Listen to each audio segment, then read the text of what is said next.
Everyone, कैसे हो आप लोग? उम्मीद करता हूँ बहुत अच्छे होंगे। और आज के इस वीडियो लेक्चर में हम लोग पढ़ने जा रहे हैं क्लास 12 कंप्यूटर साइंस का चैप्टर नंबर 1, जिसका नाम था review of C plus plus. और हम लोगों ने इसका टॉपिक नंबर 1 को कम्प्लीटली एकदम कंप्लीट कर चुके थे। और आज हम लोग पढ़ेंगे टॉपिक नंबर 2, जिसका नाम है getting started with C plus plus. Okay students, अगर आपने टॉपिक नंबर 1 का वीडियो नहीं देखा तो प्लीज़ पहले जाके देखिए, तभी इस चैप्टर को आपको समझ में आएगा। ठीक है, इस चैप्टर को समझना है, पहले वो वीडियो देखेंगे, उसके बाद उसमें से समझ में आएगा कि वो इंट्रो पार्ट था।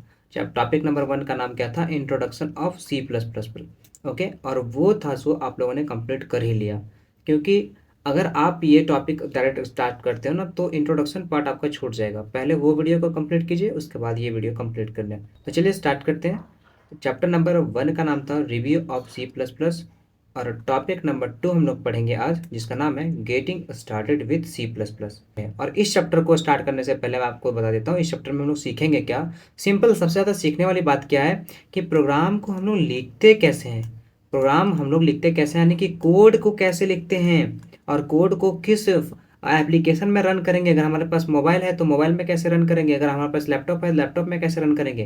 यानी कि पूरा कोड को लिखना, सी प्लस प्लस के पूरा कोड को लिखना हम लोग इस चैप्टर में सीखेंगे। इस चैप्टर का मतलब इंट्रो देखेंगे कि कोड कैसे लिखा जाता है। ठीक है, तो अगर आप इस चैनल पे नए हैं तो प्लीज़ सब्सक्राइब कर लीजिए, ताकि आने वाले नए वीडियोज़ का नोटिफिकेशन आप तक मिलता रहेगा, आप तक पहुंचता रहेगा, और बहुत अच्छे तरीके से आप लोग तैयारी कर पाएंगे। तो झारखंड और बिहार वाले अगर देख रहे हैं तो बिहार वाले के लिए भी मोस्ट इंपॉर्टेंट है, लेकिन ये सिलेबस जो है ना वो झारखंड और बिहार से एकदम एकदम डिट्टू मिलता है ना। इसलिए मैं आप लोगों को सजेस्ट कर रहा हूँ कि अगर आपके कोई दोस्त यार हैं बिहार बोर्ड वाले तो उसको भी बता दीजिएगा कि ये झारखंड और बिहार बोर्ड के लिए ही बना हुआ है ये वीडियो। ठीक है, तो चलिए स्टार्ट करते हैं बिना टाइम गवाए हुए। लेकिन आप लोगों से मैंने एक रिक्वेस्ट की थी कि प्लीज़ सब्सक्राइब कर लीजिए, कहीं आप लोग ये चैनल को कहीं खो ना दो, कहीं भूल ना जाए। ठीक है, इसलिए तो चलिए स्टार्ट करते हैं। देखिए टॉपिक नंबर 2, जिसका नाम है getting started with C plus plus, यानी कि सी प्लस प्लस को हम लोग कैसे स्टार्ट करेंगे, बस यही है ना। आपको बता रहा हूँ मैं कि in this topic we will read about how the coding is written in C plus plus programming, the first look to display by sorry ये अलग बात हो गया, आप लोग को पहले बता देता हूँ कि इन दिस टॉपिक हम लोग इस टॉपिक में पढ़ेंगे क्या कि कोडिंग को हम लोग सी प्लस प्लस प्रोग्रामिंग में कैसे लिखते हैं। यानी कि इसका फर्स्ट लूप जो है ना, फर्स्ट लूप नहीं लूप भी कह सकते हैं, first loop to display biodata C plus plus programming. मतलब क्या, सी प्लस प्लस में फर्स्ट टाइम हम लोग लिखेंगे ना तो ये हमेशा आपको काम आएगा। ये जो आप लोगों को दिख रहा है ना, ये वाला प्रोग्राम हमेशा काम आएगा आपको। मैं आपको एक एक इसके इतने पार्ट्स जितने आपको दिखाई दे रहे हैं, ये सब अलग अलग पार्ट्स करके आपको बताऊंगा कि किसका क्या काम है, किसको क्या बोलते हैं। ठीक है, तो स्टूडेंट्स बने रहिए, एकदम फ्रैंकली पढ़ना है। ठीक है, कोई डिस्टरबेंस नहीं होनी चाहिए, एकदम यहीं पे कंसिस्टेंट वीडियो जो मैं आप लोगों को प्रोवाइड कर रहा हूँ उसमें से ध्यान दीजिएगा। तो ये वाला जो है सर, इसको वीवीआई कर लीजिए। कहीं अगर नोटबुक में लिखना चाहते हैं, कहीं आप पेपर में लिख के चिपकाना चाहते हैं, तो आप पेपर में ये वाला प्रोग्राम जो है सो लिख लीजिएगा और उसको चिपका दीजिएगा। यानी कि जो टोटल्स आपको दिख रहे हैं ना, ये प्रोग्राम आप लोगों का इस प्रकार का है। ठीक है, ये लिखने वाला, लेकिन इसका नाम जो है ना वो क्या क्या होता है वो भी मैं इसमें से प्रोवाइड कर दिया आप लोगों को, और इसका काम भी क्या आता है वो भी मैं बताऊंगा आपको। ठीक है, तो अगर आप पहले इसको स्क्रीनशॉट ले लीजिए। ठीक है, मैं आपको बता रहा हूँ, इसको पहले स्क्रीनशॉट ले लीजिए और इसको जो है सो आप लिख लीजिएगा कोई कॉपी में, और उसको रखिएगा, उसको बार बार देखिएगा, तब आप लोग को ये पूरा समझ में आएगा। क्योंकि ये जो टोटल आप लोग को दिख रहा है ना, यही टोटल से आप लोगों का पूरा पूरा प्रोग्राम बनेगा, पूरा पूरा प्रोग्राम कोड करेंगे। ठीक है, यही वाला ये इंट्रो पार्ट है, मानी कि इंटरफेस है, कोडिंग को कैसे लिखते हैं। और आगे जैसे जैसे आएंगे उसमें से कुछ यहाँ पे चेंजिंग्स भी होंगे, वो मैं आपको बताऊंगा। लेकिन ये जो है सो पहला लुक कैसे दिखता है, यानी कि प्रोग्राम हम लोग जब लिखते हैं ना तो पहला कैसे, जैसे जैसे नहीं होता कि पहली बार किसी चीज़ को देख रहे हैं तो कैसे वो दिखता है, वो है मेन। ठीक है, तो चलिए स्टार्ट करते हैं। सबसे पहले हम लोग लिखेंगे हज include iostream dot H. Sir ये क्या बता रहे हैं, ये कभी पढ़े भी नहीं है, तो यही होता है। सबसे पहले इसको चलिए देखते हैं एक एक करके। साइंस जितने भी यहाँ पे आप लोगों को दिखाई दे रहे हैं, जितने भी यहाँ पे साइन जो है ये सब, वो सबको एक एक करके समझते हैं कि इसको कहते क्या है, इसका काम क्या होता है। ठीक है, तो चलिए स्टार्ट करते हैं एक एक करके हम लोग पढ़ना। सबसे पहले स्टूडेंट्स यहाँ पे देखेंगे, जो ये वाला हज जो आप लोगों को दिख रहा है ना, इसे पाउंड साइन के नाम से जानते हैं। किससे? पाउंड साइन या फिर हज बोलते हैं इसको। ठीक है, और इसे हम लोग ये क्या बोलते हैं, प्री प्रोसेसर डायरेक्टिव बोला जाता है। किसको बोला जाता है इसको? Pre processor directive. किसे बोला जाता है? हज को। ठीक है। और इसका काम क्या होता है पता है, कंपाइलर को निर्देश देता है, कंपाइलर को बताता है, कंपाइलर को डायरेक्शन देता है कि प्रोग्राम को रन करने से पहले ना कुछ फाइलें को इंक्लूड कर लीजिए, इसलिए हम लोग हज इंक्लूड लिखते हैं यहाँ पे। समझ में आया? चलिए आगे देखिए, यहाँ पे टैग है। ठीक है, तो टैग का काम क्या होता है सर, टैग को सबसे पहले लोग एंगल ब्रैकेट बोलते हैं। क्या बोलते हैं? Angle brackets. ठीक है, ये टैग जो आप लोगों को दिख रहा है ना, वो एंगल ब्रैकेट्स है। और एंगल ब्रैकेट का काम क्या होता है कि ये भी डायरेक्शन देता है कि इसके अंदर जो लिखा हुआ है, इसके अंदर देखिए, टैग के अंदर जो लिखा हुआ है ना, वो हेडर फाइल है। क्या है? Header file. समझ में आया? कोई दिक्कत? मतलब हेडर फाइल का नाम है ये आप लोगों का हेडर फाइल का नाम है। ठीक है, जिस आईओ स्ट्रीम जो है ना, वो इनपुट आउटपुट स्ट्रीम कहलाता है, इनपुट आउटपुट स्ट्रीम। और इसका क्या होता है कि यहाँ पे ना स्ट्रीम का मतलब हुआ कि सीक्वेंस ऑफ बाइट। ठीक है, सीक्वेंस ऑफ बाइट का मतलब क्या हुआ कि हम लोग जितने भी इसमें से डेटा को फ्लो करवाता है इसमें से, जैसे है ना, स्ट्रीम का मतलब होता है कि बाइट का जो है ना, वो क्रमबद्ध संख्या से, मतलब क्या, लाइन बाय लाइन डेटा का फ्लो करवाना। और ये हेडर फाइल किसके लिए यूज होता है पता है? सी आउट और सीन के लिए यूज होता है। सी आउट क्या करता है, यहाँ पे जो आप लोगों को दिख रहा है ना, ये सी आउट, तो सी आउट होता है डिस्प्ले के लिए और सीन होता है इनपुट के लिए। तो सीन ऊपर लिखते हैं हम लोग, तो सीन का यूज किसके लिए करते हैं? इनपुट के लिए। एक चीज़ और सीखे हैं आप यहाँ पे। और आपका सी आउट जो होता है वो डिस्प्ले कराने के लिए। और जैसे यही दोनों जो ना इस प्रकार के फंक्शंस को सपोर्ट करता है। ठीक है, जिसे हम लोग स्ट्रीम के नाम से जानते हैं। क्या? स्ट्रीम। ठीक है, समझ में आ गया? चलिए, इंक्लूड तो आप लोग को बता ही दिया कि इंक्लूड का होता है प्री प्रोसेसर।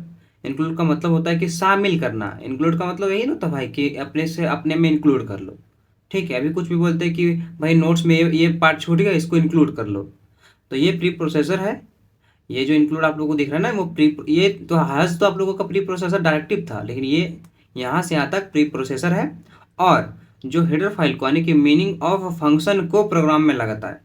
ठीक है, मतलब क्या, मीनिंग ऑफ फंक्शन को, जो ये आप लोगों को ये फंक्शंस दिख रहे हैं ना, ये वाला फंक्शन, तो इसका मतलब को समझाने के लिए हम लोग इंक्लूड का यूज करते हैं। ठीक है, हेडर फाइल हमेशा सबसे ऊपर लिखा जाता है, ये आप ध्यान में दीजिएगा। हेडर फाइल का मतलब हेडर मतलब सबसे ऊपर। समझ में आ गया? चलिए आगे बढ़ते हैं सर। वॉइड का काम, जैसे यहाँ पे बता दिया ना कि कॉनियो का होता है कंसोल इनपुट, और सीन का यूज भी बता दिया। इनपुट के लिए यूज होता है सीन जो इनपुट के लिए, और सी आउट जो होता है आउटपुट के लिए। अभी बताता हूँ आउटपुट आगे क्या होता है।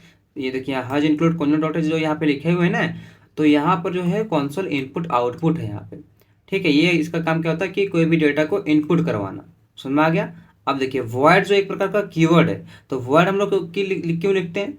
वॉइड जो है ना, ये बताता है कि सबसे पहले आप लोग जानिए कि मेन फंक्शंस जो है ना, वो कोई वैल्यू को रिटर्न करता है, लेकिन इसमें से हम लोग नहीं लिखेंगे उसको। ठीक है, यहाँ पे वॉइड का मतलब समझेंगे कि वैल्यू को रिटर्न नहीं करेगा। इसका मतलब ये समझेंगे कि कोई भी वैल्यू को रिटर्न नहीं करेगा। और मेन फंक्शन का यूज क्या करता है पता है?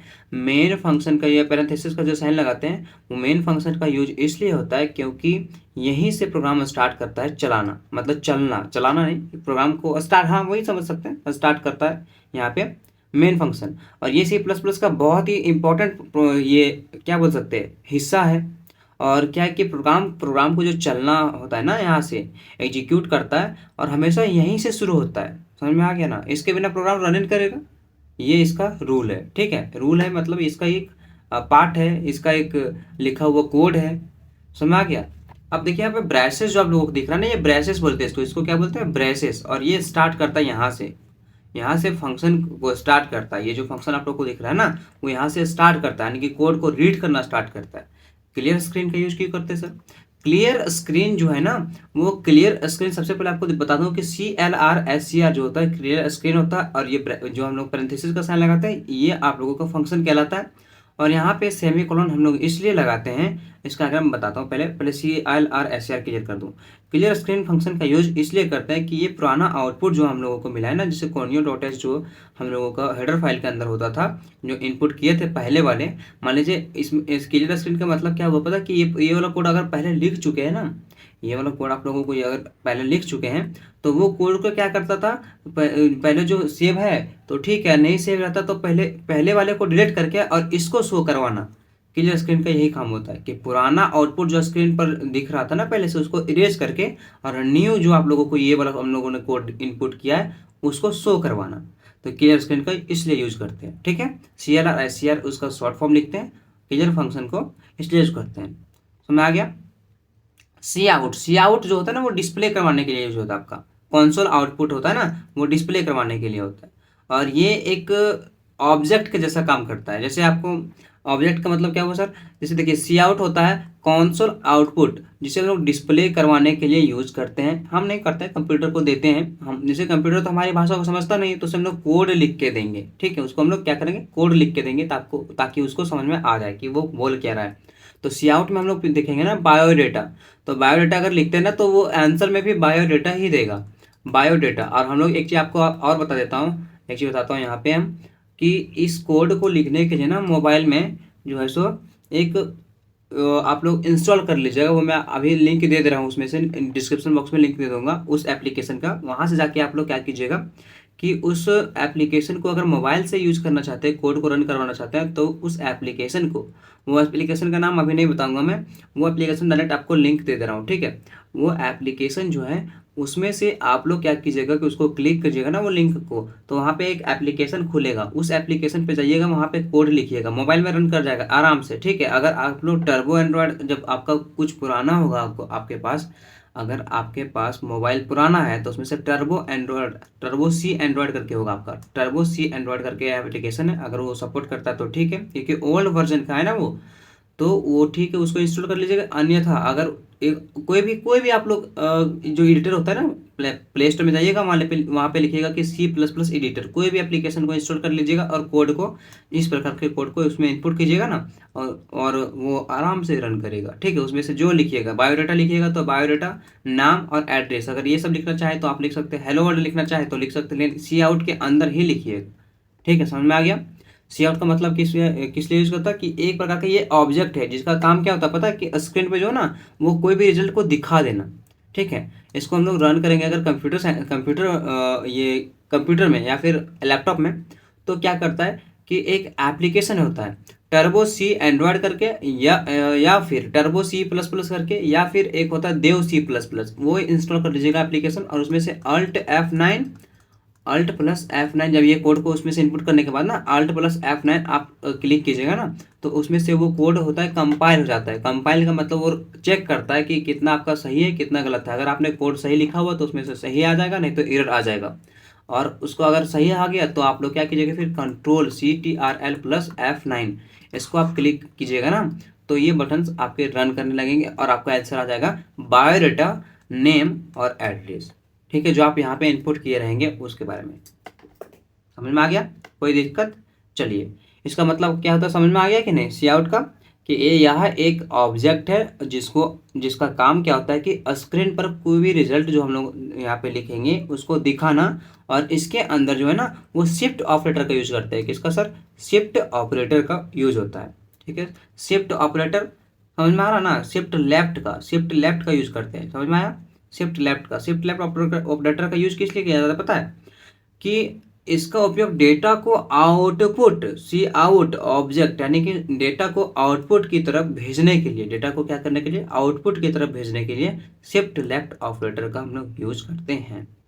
इंड एल का यूज क्यों करते हैं सर, इंड एल बताता है, इसका इसका काम है, इंड एल का मतलब होता है इंड लाइन, और इसका काम क्या होता है पता है, लाइन को ब्रेक करना, ब्रेक द लाइन, मतलब यहाँ पे कोड हो गया खत्म, अब नया नया से लिखेंगे यहाँ पर। ठीक है, मतलब क्या, ये लाइन को खत्म करके कर्सर को नया लाइन में पर ले जाता है। ये कर्सर यहाँ पे जो सेमीकोलन लगाते हैं ना, पहले देखिए सेमीकोलन किस लिए लगाते हैं, कि C++ के हर लाइन में, हर लाइन के जो इंड होता है ना वो सेमीकोलन से होता है। ये कंपाइलर को बताता है कि यहाँ तक स्टेटमेंट आपका लिखा हुआ था और ये स्टेटमेंट आपका खत्म हो चुका है। ठीक है, तो ये इनलाइन का यूज करते हैं, और इनलाइन का यूज करने के बाद हम लोग सेमीकोलन लगाते हैं। अक्सर यहाँ पे मेन फंक्शन के पास क्यों नहीं लगाए, क्योंकि यहीं से तो कोडवा स्टार्ट किया रन करना, तो कोडवा समझेगा कैसे, जब हम लोग यहीं लगा देंगे तो मतलब इसका मतलब होगा कि कोड खत्म हो चुका है, स्टेटमेंट खत्म हो चुका है। समझ आया ना।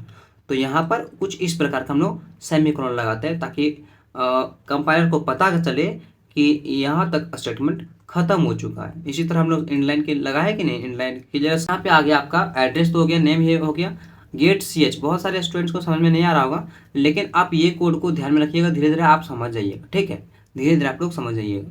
गेट सी एच का मतलब होता है फ्रीज द आउटपुट।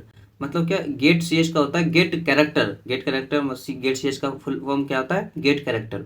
और इसका आउटपुट जो है ना, ये काम होता है कि यह स्क्रीन पे क्या करता है कि क्या बोल सकते हैं इसको, फ्रीज कर देता है या फिर स्टॉप कर देता है, ताकि आपको रिजल्ट देख सके, आप रिजल्ट को देख सके। देखिए यहाँ पे जो ये वाला रिजल्ट जो आएगा ना आपका बाद में, जब आप लोग कोड कीजिएगा Ctrl+F9 या फिर Alt+F9 से, मतलब Alt+F9 से कंपाइल करके Ctrl+9 को रन करने के बाद आपका जो आंसर आएगा ना, आंसर किस तरह आएगा पता है? देखिए इस प्रकार आएगा यहाँ पे आंसर। यहाँ पे आपका आंसर आएगा बायोडेटा। बायोडेटा यहाँ पे आएगा नेम जो आप डालिएगा। देखिए हम यहाँ पे आपको शो करवा दिए हैं, यहाँ पे है ना, आप लोगों को नेम आ जाएगा आप लोग का जो डालिएगा, और यहाँ पे एड्रेस जो आप डाले रहेंगे वो आ जाएगा। समझ में आ गया? कोई दिक्कत? चलिए get C H, get C H समझ में आ गया आपको? गेट सी एच का मतलब क्या होता है? तो गेट कैरेक्टर मतलब क्या, इसको जो है ये आपका जो यहाँ पे आंसर आएगा ना, उसको उस रिजल्ट को आप देख सके, और ये कंसोल इनपुट आउटपुट में होता है। ठीक है, समझ में आया ना? गेट सी जो है ना वो कंसोल इनपुट आउटपुट के लिए वर्क करता है, सारा एक दूसरे से मिली भगत है, सारा एक दूसरे से मिला हुआ है। ठीक है, तो यहाँ तक कोई टेंशन नहीं लेना, आप लोगों को समझ में आ गया। और ये स्टॉप यानी कि इसका मतलब क्या होता है, क्या कर्ली ब्रेसेस जो आपको लगा हुआ है ना, उसका मतलब होता है कि कोड यहाँ पे हो गया खत्म, आप जो है सो काम करना है हमें रन करवाने का। तो Alt+F9 से कंपाइल पहले चेक करते हैं। कंपाइल का मतलब होता है कि चेक कीजिए कि उसमें से आपको कोड लिखा हुआ जो है वो सही लिखे हैं कि गलत लिखे हैं। और क्या है कि Alt+F9 तो आप लोगों को समझ में आ गया। अब Ctrl+F9 का मतलब होता है कि आप रन कीजिए, Ctrl+F9 रन कीजिए। किसमें आप ये कोड लिखिएगा पता है? टर्बो एंड्रॉयड करके अगर आपके मोबाइल में सपोर्ट करता है तो ठीक है, नहीं तो मैं एक लिंक दूंगा, वो एप्लीकेशन डाउनलोड कर लीजिएगा। या फिर अगर आप लोग ये एप्लीकेशन डाउनलोड नहीं करना चाहते हैं तो C++ करके आप C++ का कोड एडिटर एप्लीकेशन लिखिएगा, जैसे प्ले स्टोर में वैसे ही आपको सजेस्ट कर देगा, या फिर गूगल में जाइएगा वहाँ पे आप लिखिएगा तो वैसे ही सजेस्ट कर देगा कि कौन सा एप्लीकेशन आपके मोबाइल में सपोर्ट करता है। ठीक है, तो वो आप लोग वहाँ से देख लीजिएगा। समझ में आ गया? चलिए ये कोड को आप लोग समझ धीरे धीरे समझेंगे, लेकिन ये जो है ना किसे क्या बोला जाता है वो आपको मैं समझा दिया कि पाउंड साइन का काम क्या होता है, टैग का काम क्या होता है, इनपुट आउटपुट स्ट्रीम का काम क्या होता है, ये सब तो आप लोग को बहुत अच्छे तरीके से मैंने समझा चुका हूँ। ठीक है, चलिए आगे बढ़ते हैं सर। अब देखिए यहाँ पर देखेंगे हम लोग हेडर फाइल। हेडर फाइल क्या होता है? हेडर फाइल होता है सो एक प्रकार का, सबसे पहले देखिए हेडर फाइल जो है आप लोगों को ऊपर बताया था मैंने, हेडर फाइल समझ में आ रहा है ना? हेडर फाइल ये सब जो आपको के जिसके अंत में .h लगा रहे और ये आपका टैग के अंदर लिखा रहता है। समझ में आया ना? तो हेडर फाइल सबसे पहले देखते हैं कि header file just like a container which is used for store the meaning of function which is used in program. जो मीनिंग ऑफ फंक्शन प्रोग्राम में यूज होता है उसको स्टोर करने के लिए एक कंटेनर होता है, कंटेनर का जैसा वर्क करता है, जिसे हम लोग हेडर फाइल बोलते हैं। अब इसको अगर हिंदी में अगर डिफाइन करना चाहे तो यह एक कंटेनर की तरह होता है जिसका यूज हम लोग प्रोग्राम में इस्तेमाल होने वाले फंक्शन को, यूज होने वाले फंक्शन को, मीनिंग ऑफ फंक्शन को स्टोर करने के लिए किया जाता है। समझ में आया? एक प्रकार का ये कंटेनर का काम करता है जिसका यूज किस लिए होता है पता है? जो प्रोग्राम में यूज होता है और मीनिंग ऑफ फंक्शन को स्टोर करने के लिए हेडर फाइल का यूज किया जाता है, that is called header file. ठीक है, हेडर फाइल जो है ना हमेशा सबसे ऊपर में लिखा रहता है। देखिए ये सब जो आप लोगों को दिख रहा है यहाँ पे कुछ हेडर फाइल्स वो अलग अलग है। आईओ स्ट्रीम किस लिए होता है, कॉन्यो किस लिए यूज होता है, मैथ.h किस लिए यूज होता है, आईओ मैनी स्टूडियो एक करके वो भी देखेंगे। ठीक है, समझ में आ रहा है? चलिए हेडर फाइल को पहचानेंगे कैसे सर? सबसे यहाँ पे .h लिखा रहता है। Header file always written in top of the program, ये भी तो बता दिया आप लोगों को। ठीक है, आप लोग यहाँ पे जो समझने का प्रयास कीजिएगा। ठीक है, नोट्स तो आप लोग तो बना ही लेंगे, लेकिन समझेंगे तभी ना आप एग्जाम में लिख पाएंगे अच्छा से। तो टॉप ऑफ द प्रोग्राम, ये हमेशा टॉप ऑफ द प्रोग्राम में लिखा होता है। Header file represented with .h, इसको किस लिए यूज कर, मतलब इसको पहचानेंगे कैसे कि .h जहाँ देखेंगे ना, देखिए .h उसको हम लोग समझ लेंगे कि हेडर फाइल होगा, ये टैग के अंदर लिखा रहता है। ठीक है, समझ में आ गया? और इसका जो और जो C++ में होता है ना वो 49 हेडर फाइल होते हैं। तो हम लोग कुछ 5 हेडर फाइल का यूज करेंगे इस चैप्टर में। ठीक है, ये 49 होते हैं, टोटल कितने होते हैं? 49। तो मैं ना जैसे देखिए आईओ मैनिफ है, सॉरी आईओ स्ट्रीम है, कोनियो.h है, मैथ.h है, आईओ मैनिफ है, स्टूडियो.h है। तो ये सब जो है ना हेडर फाइल्स है। हेडर फाइल्स का काम क्या होता है आपको बता दिया कि नहीं, कि मीनिंग ऑफ फंक्शन को स्टोर करने का काम करता है एक कंटेनर में, और वो कंटेनर क्या कहलाता है? आपका हेडर फाइल। और हेडर फाइल का हमें हेडर फाइल हम लोग हमेशा ऊपर लिखते हैं, सबसे ऊपर, और डॉट एच से समझा जाता है। इसका एक्सटेंशन जो है ना लिखेंगे हम लोग, header file represented with dot H, या फिर इसका एक्सटेंशन जो होता है वो डॉट एच कहलाता है। समझ आ गया। और सी प्लस प्लस में 49 हेडर फाइल्स होते हैं। बस इतना जानना आप लोगों को, ठीक है, समझ में आ गया।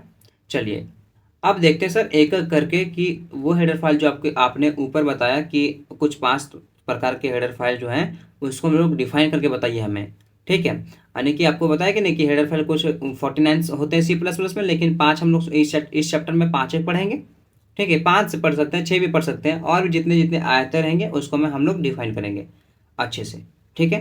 तो चलिए, हज इंक्लूड आयोस्ट्रीम डॉट एच, इस प्रकार पढ़ते हैं हम लोग, ठीक है। समझ में आ रहा ना। टैग इसमें से साइलेंट हो जाता है। चलिए आगे बढ़ते हैं। It stands for IO stream, that is input output stream. Input output stream होता है, इसका मतलब क्या होता है, input output stream. IO stream का मतलब क्या होता है, इनपुट आउटपुट स्ट्रीम। और स्ट्रीम जो है ना, वो stream is a sequence of bite. मतलब क्या, स्ट्रीम का मतलब होता है कि बाइट्स को जो है ना क्रम, लाइन बाय लाइन, या फिर डेटा को फ्लो करना, flow of data, sequence of bite या फिर फ्लो ऑफ डेटा। और बाइट आपको बताऊंगा आगे। बाइट का होता है जो जैसे हो गया हम लोग का एमबी, जीबी, डेटा होता है एक प्रकार का, ठीक है। सीक्वेंस ऑफ, लगातार डेटा को फ्लो करना, लगातार डेटा को फ्लो करना आईओ स्ट्रीम के अंतर्गत आता है। मैं आई स्ट्रीम का मतलब ही होता है। इसमें से कुछ फंक्शंस होते हैं, जैसे सी आउट हो गया कंसोल आउटपुट, सीन हो गया कंसोल इनपुट, आपका गेट हो गया, गेट भी आप लोग को कहलाता है, पुट हो गया गेट लाइन, पुट लाइन, ये सब एक्सटेंशन, सॉरी ये सब जो है ना फंक्शंस है कुछ। समझ में आ रहा है ना। ये सब फंक्शन धीरे धीरे आपको और समझ में आएगा अच्छे से। चलिए आगे देखिए, कॉन्यो डॉट एच में क्या होता है, it stands for console input output. और ये हेडर फाइल जो है ना वो कुछ फंक्शंस को रखता है। इसका फुल फॉर्म क्या होता है, कंसोल इनपुट आउटपुट। और इसका यूज हम लोग किस लिए कहता है पता है ना आप लोगों को, कि कोई भी स्क्रीन को कंट्रोल करने के लिए यूज होता है। कॉन्यो जो होता है ना वो कंट्रोल करने के लिए, जिसमें से हम लोग इनपुट करते हैं कोई भी डेटा को।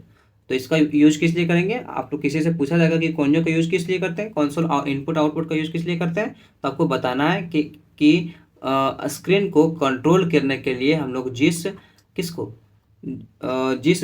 आपको बोल सकते हैं जिस हेडर फाइल का यूज करते हैं, that is called conio dot H, ठीक है। इसमें से जो है ना वो कम से कम वो है सो 4 प्रकार के आपके कुछ फंक्शंस होते हैं। इसमें से clear screen function, get C H, get character होता है, गेट सी एच ई भी होता है, गो टू एक्स वाई, ठीक है। इस प्रकार के कुछ फंक्शंस होते हैं इसमें से। आपको बता रहा हूँ ना, ये थोड़ा सा अचंभित आपको कर देगा, लेकिन धीरे धीरे आप लोगों को समझ में आ जाएगा, ठीक है। और अभी भी बहुत सारे स्टूडेंट को समझ में आज आया होगा, क्योंकि आप लोग 11th क्लास में तो पढ़े ही होंगे, हमें पता है, ठीक है। चलिए, वहाँ पे आप लोग को तो इंट्रोडक्शन पार्ट आपका स्टार्ट कैसे हुआ, किसको क्या बोलते हैं, वो उसमें भी पढ़ाया हूँ मैं आप लोगों को, ठीक है। चलिए देखिए, हज include math dot H. Math dot H में क्या होता है कि इट स्टैंड्स फॉर मैथमेटिक्स। ये मैथमेटिक्स के लिए यूज किया जाता है। ये पूरी तरह जो है ना मैथमेटिक्स के लिए ही बना हुआ है, मैथ डॉट एच, ठीक है।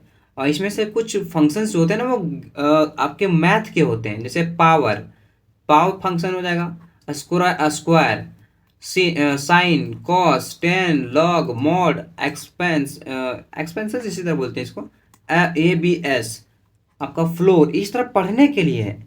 इस तरह क्या है, पढ़ने के लिए। वो भी मैं आपको धीरे धीरे एक एक करके आप लोग सारा डिटेल समझ में आ जाएगा कि किसे क्या बोलते हैं। समझ में आ रहा है ना। आयोमेनिप, आयोमेनिप का यूज किस लिए होता है सर, आपको बता दें ना कि ये मैथमेटिकल के लिए यूज होता है। और आयोमेनिप का फुल फॉर्म क्या होता है सबसे पहले, या फिर पूरा नाम हम लोग बोल सकते हैं कि इनपुट आउटपुट मैनिपुलेशन। किसको बोलते हैं, इनपुट आउटपुट मैनिपुलेशन। और इसमें से जो है ना वो कुछ फंक्शंस होते हैं, जैसे जिसका नाम क्या है, सेट डब्ल्यू, यानी कि सेट विड्थ। ये भी आप लोगों को बताऊंगा। इसमें से क्या होता है ना कि इसमें से फंक्शन जो है ना सेट डब्ल्यू, वो सेट विड्थ जो आउटपुट आउटपुट के जगह ना, आप ये जो सेट विड्थ है मतलब सेट डब्ल्यू, वो क्या करता है कि आउटपुट के जो विड्थ है ना उसको जैसे नहीं होता कि फिक्स करने का काम करता है, तय करने का काम करता है। समझ में आया ना। आप लोग इतना जानिए इसमें से, यहाँ तक आप लोग को कोई दिक्कत नहीं होगा। स्टीडियो, स्टीडियो डॉट एच में क्या होता है sir, it stands for standard input output, यानी कि इसका फुल फॉर्म क्या बोल सकते हैं हम लोग कि स्टैंडर्ड इनपुट आउटपुट। इसमें से कुछ फंक्शंस होते हैं, गेट होते हैं आपके, पुट होते हैं, गेट सी, पुट सी, प्रिंट एफ, स्कैन एफ, इस प्रकार के कुछ फंक्शंस होते हैं। तो यहाँ तक आप लोगों ने क्या पढ़ा कि और हेडर फाइल क्या होते हैं, और हेडर फाइल के अंदर क्या क्या, किस हेडर फाइल को के लिए मतलब क्या बोल सकते हैं कि किस किस हेडर फाइल को हम लोग किस किस नाम से जानते हैं, और इसका यूज भी धीरे धीरे पढ़ेंगे। अभी तो इंट्रो देखें इसमें से, ठीक है, टेंशन नहीं लेना है, बस इंट्रो आप लोग देख लीजिएगा कि इसको क्या बोलते हैं और किसका यूज कहाँ करते हैं और इसके अंदर फंक्शंस कितने होते हैं, बस इतना ही जानिएगा। समझ में आ गया ना? आगे बढ़ते हैं। मैंने आपको क्या बताया कि हम लोग एक एक करके आप लोग को जितना वहाँ पे प्रोग्राम है, आपको देखिए यहाँ पर जितना भी मैंने बताया, एक सेकंड देखिए, जितना भी यहाँ पे आप लोगों को बताया हूँ ना, वो एक एक करके हम लोग जानेंगे, एक एक करके डिफाइन करेंगे। आप लोग को सिर्फ इंट्रो पार्ट दे दिया था यहाँ पे, ठीक है, और एक एक करके जानेंगे आप लोग का एक एक टर्म्स जो है वो कैसे क्या वर्क करता है, किसको क्या बोलते हैं, ठीक है। तो चलिए देखते हैं एक एक करके। हम लोग वॉइड मेन हम लोग आए थे, पहले हेडर फाइल तो देख लिया हम लोग, अब देखिए फिर वॉइड मेन। वॉइड क्या होता है कि एक प्रकार का कीवर्ड है, और मेन जो है सो एक प्रकार का फंक्शन है। तो मैं ना, अब जो हम लोग प्रोग्राम का जो मेन बेस होता है ना, वो सी प्लस प्लस प्रोग्राम का हमेशा एग्जीक्यूट यहीं से शुरू होता है, एग्जीक्यूट करना यहीं से शुरू होता है। In C plus plus the compiler start reading the program from the main function, execution always start here. आप लोगों को क्या बताया, यही आपको बताया कि नहीं, कि हमेशा प्रोग्राम यहीं से स्टार्ट होता है, ये फंक्शन से, मेन फंक्शन से। समझ में आया ना? वॉइड जो होता है किस लिए यूज होता है, क्योंकि मेन फंक्शन कोई भी वैल्यू को रिटर्न करता है, इसलिए हम लोग वॉइड का यूज करते हैं। समझ में आ गया ना? और इसमें से जो इम्पोर्टेंट क्या है कि सी प्लस प्लस में जो है ना, वो main function program can not be run without main function. Main function के बिना हम लोग प्रोग्राम को रन नहीं कर सकते हैं, ये आप जानिएगा। इसका नियम क्या कहता है कि सी प्लस प्लस में ना एक फंक्शन मेन होना जरूरी है, कंपलसरी है, एक फंक्शन कम से कम मेन होना ही चाहिए, ठीक है। क्या करता है वॉइड मेन का काम, क्या होता है कि एग्जीक्यूशन स्टार्ट ऑलवेज स्टार्ट यार, मतलब एग्जीक्यूशन जो है ना, यहाँ से प्रोग्राम को, सबसे पहले इतना जानिएगा आप लोग कि प्रोग्राम को रन करना यहीं से स्टार्ट होता है, that is called main function. समझ आया ना? Void is a keyword, main is a function, ठीक है। क्लियर स्क्रीन, क्लियर स्क्रीन का क्या होता है सर? क्लियर स्क्रीन जो है ना, द इरेजर बोला जाता है इसे, क्या इरेजर बोलते हैं, इरेजर। क्लियर स्क्रीन जो होता है ना, इरेजर के नाम से जाना जाता है। It stands for clear screen, इसे हम लोग क्लियर स्क्रीन के नाम से जानते हैं। और ये क्या करता है कि it is used to erase the previous output, जो आउटपुट पहले निकल के आ चुका। हमने क्या बताया था आपको कि प्रोग्राम को रन कर लिया, और रन करने के बाद उसी तरह सी पी पी, हाँ एक चीज़ और, सी पी पी फाइल से आप लोग ये कीजिएगा, जब आप लोग प्रोग्राम को रन कीजिएगा ना, तो cpp.cpp फाइल से सेव कीजिएगा, और अल्ट प्लस F9 आप क्लिक कीजिएगा ना, तो आप जैसे मान लीजिए मान लीजिए मोहन डॉट cpp, ये आप सर्च कीजिए, मतलब ये आप सेव कीजिएगा ना वो प्रोग्राम को लिखने के बाद, तो उससे अल्ट प्लस F9 से कंपाइल कीजिएगा, तो उसमें बता देगा आप लोगों को कितना कोई आपने कहाँ कहाँ मिस्टेक किया, वो भी बता देता है। और कंट्रोल प्लस F9 से आपका रन हो जाएगा, अपने अगर आप सही लिखेंगे तो रन हो जाएगा। लेकिन डॉट सी पी पी से आप लोग सेव कीजिएगा, ठीक है। डॉट सी पी पी मतलब होता है डॉट सी प्लस प्लस, ठीक है।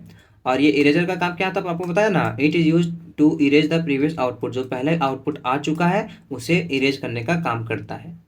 और इसका जो लोकेशन का क्या होता है ना, लोकेशन की अगर बात करें तो ये कोनियो डॉट एच के हेडर फाइल के अंदर प्रेजेंट होता है। कोनियो डॉट एच जो होता है ना, कॉन्सोल इनपुट जो हम लोग बोलते हैं, कॉन्सोल इनपुट आउटपुट, तो उसी के अंदर ये प्रेजेंट होता है। This function is present in conio dot H, ठीक है, ऐसे लिख सकते हैं कोनियो डॉट एच, ठीक है। समझ में आ गया? चलिए यहाँ तक कोई दिक्कत? अब देखते हैं सर नेक्स्ट पार्ट, आई ओ ऑब्जेक्ट। आई ओ ऑब्जेक्ट का मतलब क्या होता है वो भी मैं आप लोगों को बताता हूँ, यानी कि डिस्प्ले या फिर एक्सेप्ट करवाना। आई ओ का मतलब डिस्प्ले या फिर एक्सेप्ट करवाना, ठीक है। और ये इंपॉर्टेंट पार्ट है, यहाँ आप लोग को ध्यान देने वाली बात है। हम लोग क्या बताया था आपको सी आउट और सीन के बारे में, तो सी आउट और सीन के बारे में आप लोग को एक एक बता देता हूँ। सबसे पहले it stands for console output, इसे हम लोग कॉन्सोल आउटपुट के नाम से जानते हैं, और एक प्रकार का ये ऑब्जेक्ट है। C out is an object.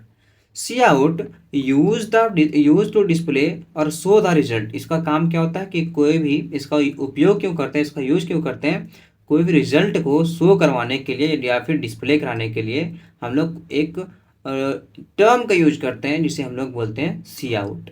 और C out work by using shift left. C out जो है ना वो शिफ्ट लेफ्ट क्या कर सकते हैं इसको, कि शिफ्ट लेफ्ट ऑपरेटर का यूज करता है, शिफ्ट लेफ्ट ऑपरेटर का यूज करता है। और ये कहाँ प्रेजेंट होता है पता है आपको? आयोस्ट्रीम डॉट एच में ये प्रेजेंट होता है, आयोस्ट्रीम डॉट एच में। सी आउट जो है सो आयोस्ट्रीम की वजह से काम करता है, जैसे एक तरह से समझ सकते हैं। और इसमें से क्या होता है कि आईओस्ट्रीम ये भी प्रेजेंट होता है, लेकिन कंसोल इनपुट इसका क्या होता है, console input cin is use to accept the value of variable. और इसका काम क्या होता है कि कोई भी वैल्यू को ना एक्सेप्ट करवाना, वैल्यू जो हम लोग इसमें से दे रहे हैं कंप्यूटर में लिख रहे हैं, उस वैल्यू को एक्सेप्ट करवाने का काम कौन करता है, कंसोल इनपुट, ठीक है। और ये शिफ्ट राइट ऑपरेटर से यूज होता है, किससे, शिफ्ट राइट ऑपरेटर से, समझ में आ रहा ना। और ये भी आपका iostream.h में प्रेजेंट होता है। यहाँ तक कोई दिक्कत परेशानी? आप लोग को एक चीज़ और ऊपर में बताया था मैंने कि सीन जो होता है ना कंसोल इनपुट, उसके इसमें से हम लोग इनपुट करते हैं कोई भी डेटा को, और सी आउट जो है ना आपका आउटपुट कोई भी डेटा को डिस्प्ले करवाने का काम करता है, that is called C out. Cin और सी आउट समझ में आ गया, कोई दिक्कत? चलिए आगे बढ़ते हैं सर। अब यहाँ पे देखते हैं सिंटैक्स। सिंटैक्स में हम लोग इंडलाइन का यूज क्यों करते हैं, semicolon get C H, तो आप लोगों को मैं बताता हूँ, वो भी मैं आपको बताता हूँ, ठीक है। चलिए देखते हैं सर। सबसे पहले हम लोग यहाँ पे देखेंगे कि इंड लाइन जो है ना, ENDL यानी कि इंड एल को हम लोग इनलाइन का यूज करते हैं, मतलब इनलाइन के नाम से जानते हैं। It stands for inline. It is use to break the line by new line. और इसका काम क्या होता है पता है, एक लाइन जब खत्म हो गया ना तो दूसरे लाइन में तुरंत प्रवेश कर जाना, दूसरे लाइन में क्या करना, दूसरे लाइन में भेज देना। सेमी कॉलन का काम क्या होता है सर, सेमी कॉलन का काम होता है कि इन C++ programming every line in with semi colon. जब ये प्रोग्राम को यहाँ पे स्टेटमेंट खत्म हो जाता है ना, ये प्रोग्राम को ख़त्म करता है या फिर उस लाइन को ख़त्म करके उस लाइन के बारे में, मतलब ये लाइन में इतना ही बोलना था और वो इंड एल लगा देगा। और सेमी कॉलन लोग यूज़ करते हैं क्योंकि प्रोग्राम जो है सो यहाँ तक ख़त्म हो गया, प्रोग्राम को लिखने का स्टेटमेंट ख़त्म हो गया, समझ में आ रहा है ना, इसलिए हम लोग इन लाइन का यूज़ करते हैं।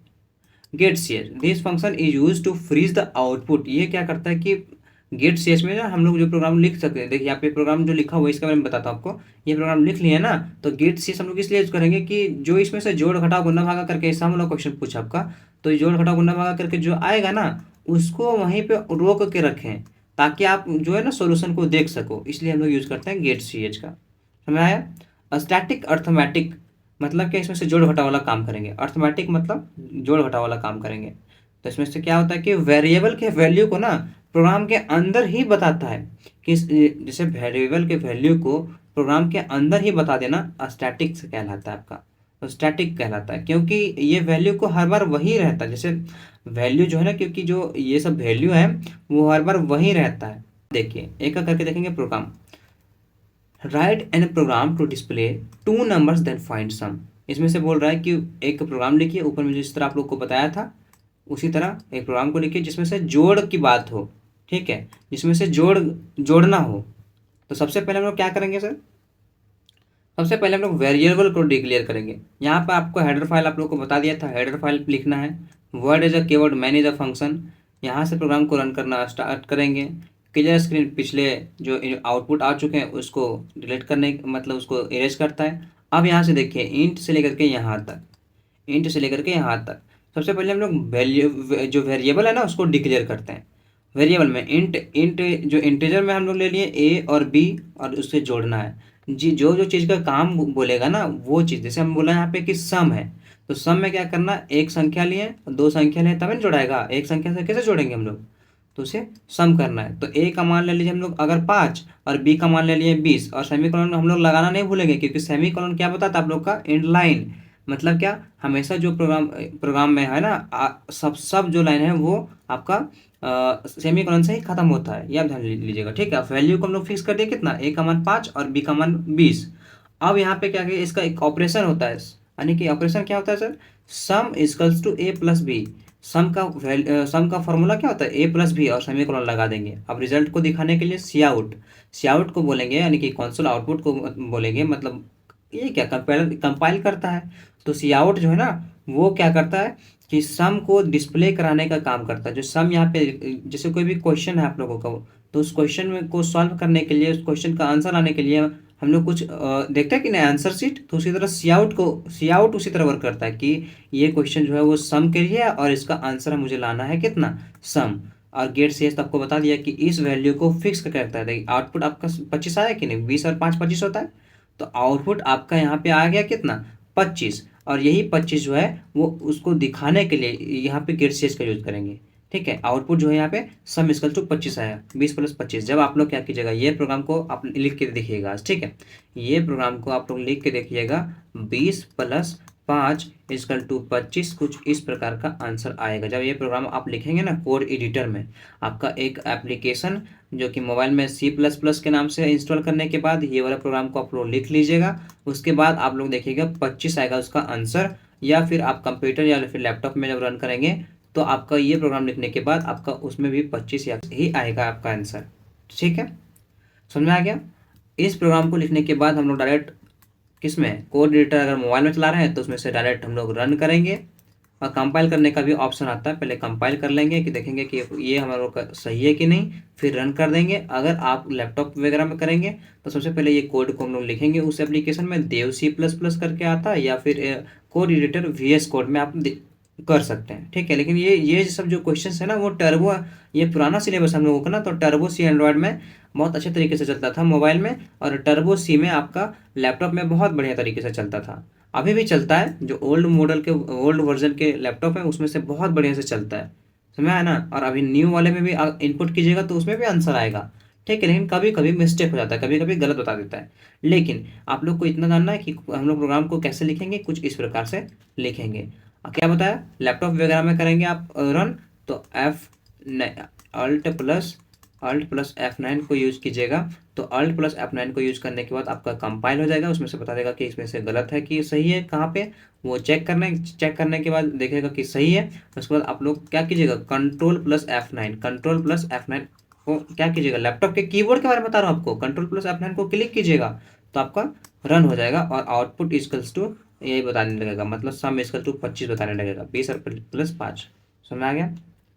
यहाँ पे एक और यहाँ पे ध्यान देने वाली बात है कि अगर दो नंबर का अंतर जो है ना, आपको डिफरेंस चाहिए तो A-B कर दीजिएगा। आपको अगर दो नंबर का क्या चाहिए, माइनस वाला क्वेश्चन पूछ देगा, इसके बारे में बता रहा हूँ कि डिफरेंस कर देगा, तो आप लोग A-B कर दीजिएगा फॉर्मूला में। सेम सेम वाला सेम लिखना है। ये आपको जो दिख रहा है ना, ये वाला पूरा टोटल जो आप लोगों को दिख रहा है, ये वाला प्रोग्राम, उसको सेम लिखने के बाद यहाँ पे सिर्फ सब्ट्रैक्ट कर दीजिएगा, या फिर डिफरेंस, सब्ट्रैक्ट नहीं बोल सकते, यहाँ पे डिफरेंस लिखिएगा। क्या डिफरेंस, आपको गुना करना पड़ेगा, तो सर क्या करेंगे हम लोग, तो A*B लिखेंगे यहाँ पे नीचे, यहाँ पे A*B। देखिए आपको बताता हूँ मैं, इसी तरह से तीन तीन को क्वेश्चन बता दिया आपको, समझ में आ रहा है ना। जैसे A-B सम है तो यहाँ पे डिफरेंस लिख देंगे, A-B डिफरेंस, ठीक है, और यहाँ पे A-B लगा देंगे, तो आपका आपका घटा वाला आ जाएगा आंसर। उसी तरह A-B यहाँ पे प्रोडक्ट है, तो अगर A-B प्रोडक्ट लिखते हैं तो A स्टार वाला, स्टार भी एस्ट्रैक्ट जिसे बोलते हैं, ये एस्ट्रैक्ट पढ़ाता है, और कंप्यूटर जो है ना इसी प्रकार का समझता है। यहाँ पे ऐसे जो नहीं रहता है स्टार, जो आपके क्या बोल सकते हैं कीबोर्ड में, तो उसमें से ही ये प्रोडक्ट को समझ लेता है। ये प्रोडक्ट का ही साइन है किसमें, कंप्यूटर में। समझ में आ रहा है ना। हम लोग गुना तो कर देते हैं इस तरह से, लेकिन कॉपी में लिखते हैं उसको, या फिर कैलकुलेटर में लिखते हैं। लेकिन जब आपका लैपटॉप वगैरह में लिखेंगे ना, या फिर कंप्यूटर में, तो आपका एस्ट्रैक्ट ऑपरेटर को लिखा जाएगा इसमें से, एस्ट्रैक्ट ऑपरेटर, ये स्टार वाला। समझ में आ रहा है ना। चलिए यहाँ तक कोई दिक्कत, चलिए आगे बढ़ते हैं सर। उसी प्रकार ये वाला भी क्वेश्चन है, अगर आपका दो संख्या का पूछे तो दो संख्या का, अगर आपको तीन संख्या का पूछे तो तीन संख्या का। यहाँ पे क्या बोला था कि display two number then find sum. इसमें से क्या बोला, display 3 number then find sum, तो तीन प्रकार के नंबर का यूज कर देंगे। अगर आपको यहीं पर बोलेगा कि सम और डिफरेंस एक के बार करना है, तो सम और डिफरेंस, तो सम और डिफरेंस लिख दीजिएगा, और यहाँ पे जो सेम यहाँ पे लिखिएगा, लेकिन यहाँ पे डिफरेंस का फॉर्मूला नीचे लगा दीजिएगा, डिफरेंस का A-B-C। इसके नीचे सम के जस्ट नीचे लिखिएगा आप, ठीक है, और सी आउट को और नीचे लिख दीजिएगा। सी आउट को 2 बार लिखेंगे, किस प्रकार, सम यहाँ पे लिख दिए और नीचे डिफरेंस भी लिख दिए, और सी आउट जो एक बार सम के बारे में लिखेंगे, एक बार डिफरेंस हम लोग लिखेंगे किसके बारे में, सी आउट डिफरेंस के बारे में लिखेंगे इसमें से। यहाँ तक कोई दिक्कत परेशानी। चलिए आगे बढ़ते हैं सर। अर्थमेटिक ऑपरेटर, जिसे हम लोग स्टैटिक वेरिएबल भी बोलते हैं। अब स्टैटिक वेरिएबल का मतलब आप समझाइए, जब पहले कोड करेंगे उसके बाद समझाते हैं। और write a program to display 2 number then find difference. आपको क्या बताया, ऊपर में था जोड़ वाला, इसमें से घटा वाला बता देता हूँ। समझ में आ रहा है ना, यहाँ तक कोई परेशानी नहीं होगा आपको, ठीक हो। हाँ सबसे पहले हेडर फाइल लिखते हैं, मेन फंक्शन वॉइड मेन, यहाँ तक आपका सेम रहता है, क्लियर स्क्रीन तक सेम रहता है, यहाँ से चेंज होता है आपका स्टेटमेंट यहाँ तक, और गेट CH और नीचे भी भी सेम रहता है, ठीक है। तो आप लोग का हेडर फाइल पहले लिख लेंगे, क्लियर स्क्रीन तक लिख लिए, ये फिक्स है। ठीक है, यहाँ तक कोई दिक्कत नहीं होगा। अब देखिए यहाँ पे इंट ए बी डिफरेंस, आपका मेरा क्या बोला कि दो संख्या को लीजिए और उसका डिफरेंस निकालिए, उसको घटा के निकालिए। तो 50 ले लिए एक का मान और बी का मान 17 ले लिया, डिफरेंस का फॉर्मूला लगा दिए और डिफरेंस हमें सो आउट करवाना है, सी आउट मतलब सो आउट करवाना है सी आउट से, सी आउट इसलिए यूज करते हैं। और आउटपुट हमारा डिफरेंस का 33 आ जाएगा। 50 में से आप लोग 17 को घटा दीजिए, 17 को 10 में 3 और 10 में 7 3 और आपका 4 में 1 3, तो 33 हम लोगों का आंसर आ गया। यहाँ तक कोई दिक्कत, यहाँ तक कोई परेशानी? चलिए आगे बढ़ते हैं सर। अगला क्या है कि write a program to display 3 numbers then find product. जब आप प्रैक्टिकल नहीं कीजिएगा तब उसका क्वेश्चन में बनेगा, ये पक्का लिख के देता हूँ मैं। जब तक आप प्रैक्टिस नहीं कीजिएगा तब तक कोई भी क्वेश्चन नहीं बनेगा आपका, ठीक है। इंक्लूड आईओस्ट्रीम डॉट इज, हज include iostream dot is header file लिख लिए, वर्ड मेन में लिख लिया। वर्ड मेन का यूज किस लिए किया करते हैं वो तो आपको ऊपर बता दिया। प्रोग्राम को यहीं से स्टार्ट करता है। क्लियर स्क्रीन जो होता है पिछले आउटपुट को रिमूव करने का, इरेज करने का काम करता है। इंट ए बी प्रोडक्ट, क्या फॉर्मूला लगाएंगे, ए बी सी प्रोडक्ट, क्योंकि बोला हमें तीन तीन नंबर लीजिए उसका प्रोडक्ट निकालिए, गुना निकालिए। आपका देखिए एस्टेक ऑपरेटर का यूज किया कि नहीं, ए एस्टेक बी एस्टेक सी। सबसे पहले यहाँ पे प्रोडक्ट निकाले बोलेगा तो पहले 3 का मान लेंगे और सेमीकोलन लगाना नहीं भूलिएगा। ये सेमीकोलन बहुत इंपॉर्टेंट है। सेमीकोलन का मतलब क्या होता है कि बताता है, ये हमेशा हर लाइन के एंड में लगा होता है और ये बताता है कि यहाँ तक प्रोग्राम का स्टेटमेंट खत्म हो चुका है और आगे नेक्स्ट पर चलेगा, ठीक है। उसी तरह यहाँ पे प्रोडक्ट का क्या लगा दिया, आपका साइन लगा दिया, प्रोडक्ट का साइन। और सी आउट जो है सो प्रोडक्ट। और इंड एल का मतलब आपको समझ में आ रहा है ना कि स्टेटमेंट खत्म होने वाला है, ये आप समझ में यहाँ पर समझ लेना ऑटोमेटिक, ठीक है। और गेट सी एच। और आपका क्या हुआ, प्रोडक्ट आ गया 10, 10 12 को गुना करेंगे तो 1200 आएगा। 10 दहिए 100, 100 को 12 से गुना कर दीजिए 1200। समझ में आया ना? आप लोग जब लिखिएगा ना कोड एडिटर में मज़ा आएगा भाई, बहुत मज़ा आएगा लिखने में। लिखने के बाद रन करने में बहुत मज़ा आएगा। मैं रन के लिए भी एक वीडियो बना दूंगा, ठीक है। हाँ चलिए सर, अगला क्या है सर? अगला जो है यहाँ पे क्वेश्चन बोल रहा है कि डिस्प्ले कराइए 2 नंबर को, उसे भागा दे दीजिए, डिवीजन। तो यहाँ तक तो हम लोग सेम लिखेंगे।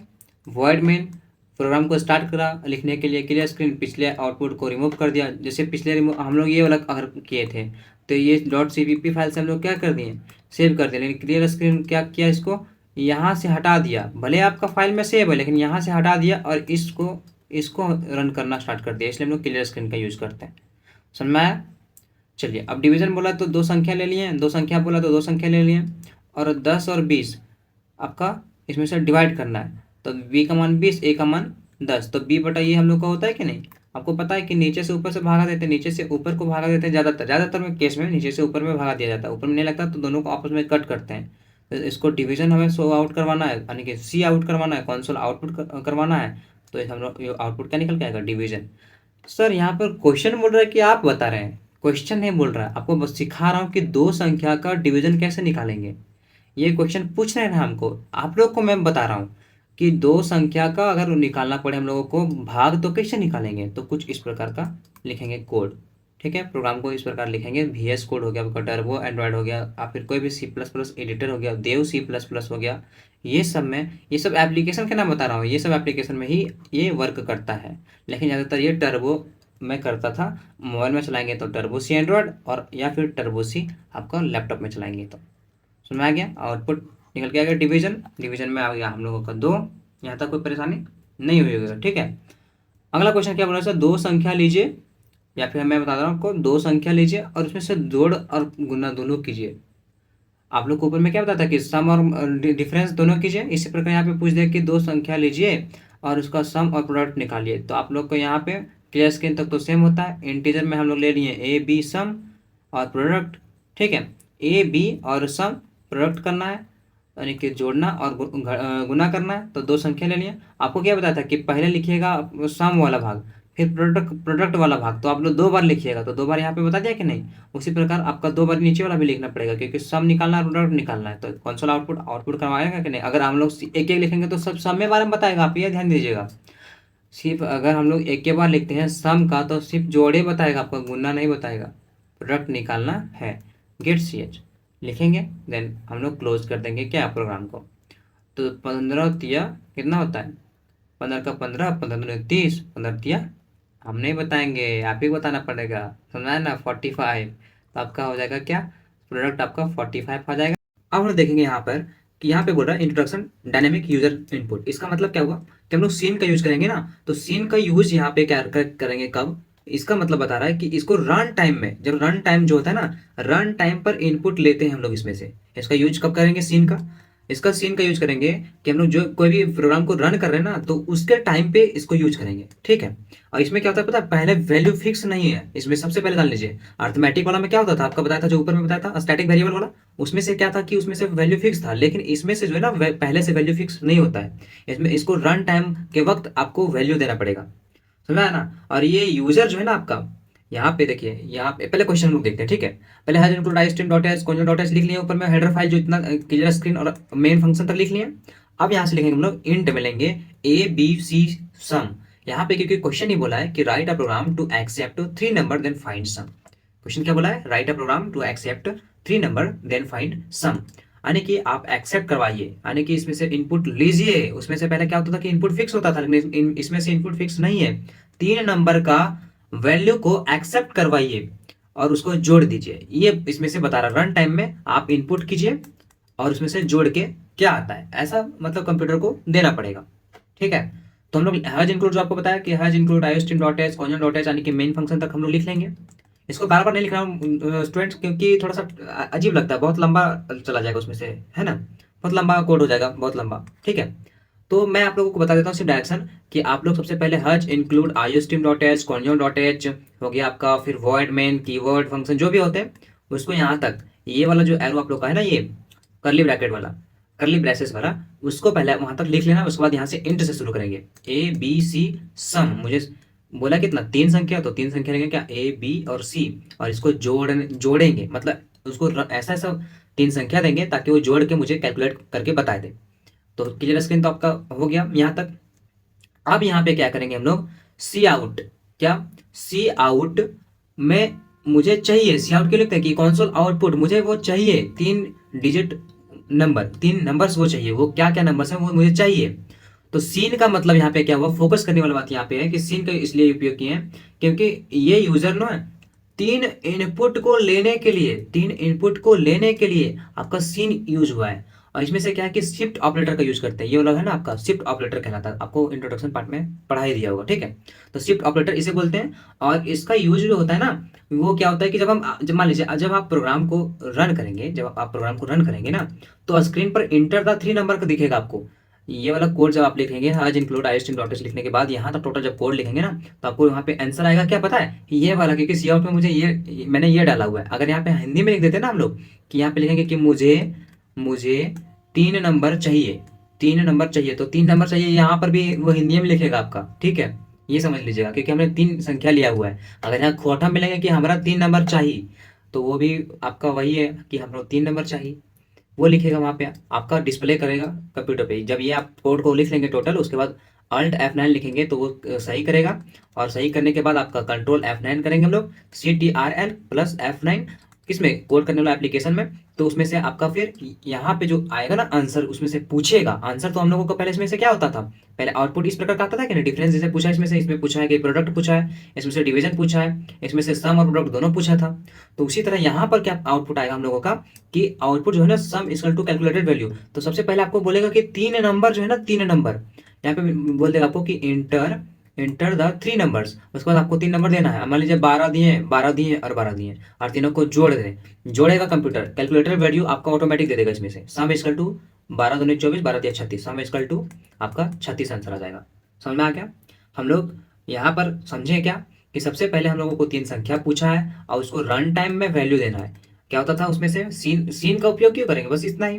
डायनेमिक यूजर इनपुट का होता है कि यूजर के द्वारा दिया जाता है, ठीक है, रन टाइम में, यूजर के द्वारा कब होता है, रन टाइम में इनपुट को दिया जाता है। और यानी कि लेंगे हम लोग लेंगे कंप्यूटर को देंगे, बस इतना ही ना।